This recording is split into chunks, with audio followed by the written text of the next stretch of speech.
এতিয়ালৈকে ৰেচন কাৰ্ডত আমি বিনামূলীয়া চাউল পাই আছিলো। 1 অক্টোবৰৰ পৰা আমি আপোনালোকক বজাৰতকৈ কম দামত আমি আপোনালোকক চেনি দিম, বজাৰতকৈ কম দামত ৰেচন কাৰ্ডৰ দোকানৰ পৰা আমি আপোনালোকক দালি দিম আৰু বজাৰতকৈ কম দামত আমি আপোনালোকক নিমখ দিম।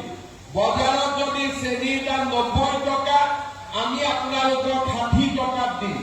বজাৰত যদি দালিৰ দাম 100 টকা আমি আপোনালোকক 70 টকাত দিম। এই আঁচনিখনো আমি 1 অক্টোবৰৰ পৰা আৰম্ভ কৰিম। গতিকে ৰেচন কাৰ্ড থকা সকলো লোকে এই আঁচনিৰ সুবিধা যাতে গ্ৰহণ কৰে তাৰ বাবে মই আপোনালোকক অনুৰোধ কৰিম যে 1 অক্টোবৰৰ পৰা এতিয়ালৈকে ৰেচন কাৰ্ডত আমি বিনামূলীয়া চাউল পাই আছিলো। 1 অক্টোবৰৰ পৰা আমি আপোনালোকক বজাৰতকৈ কম দামত আমি আপোনালোকক চেনি দিম, বজাৰতকৈ কম দামত ৰেচন কাৰ্ডৰ দোকানৰ পৰা আমি আপোনালোকক দালি দিম আৰু বজাৰতকৈ কম দামত আমি আপোনালোকক নিমখ দিম। বজাৰত যদি চেনিৰ দাম 90 টকা আমি আপোনালোকক 60 টকাত দিম। বজাৰত যদি দালিৰ দাম 100 টকা আমি আপোনালোকক 70 টকাত দিম।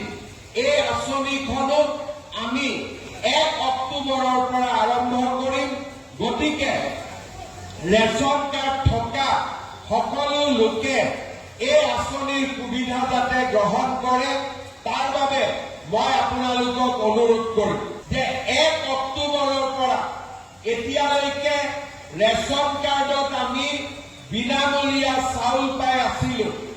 1 অক্টোবৰৰ পৰা আমি আপোনালোকক বজাৰতকৈ কম দামত আমি আপোনালোকক চেনি দিম, বজাৰতকৈ কম দামত ৰেচন কাৰ্ডৰ দোকানৰ পৰা আমি আপোনালোকক দালি দিম আৰু বজাৰতকৈ কম দামত আমি আপোনালোকক নিমখ দিম। বজাৰত যদি চেনিৰ দাম 90 টকা আমি আপোনালোকক 60 টকাত দিম। বজাৰত যদি দালিৰ দাম 100 টকা আমি আপোনালোকক 70 টকাত দিম। এই আঁচনিখনো আমি 1 অক্টোবৰৰ পৰা আৰম্ভ কৰিম।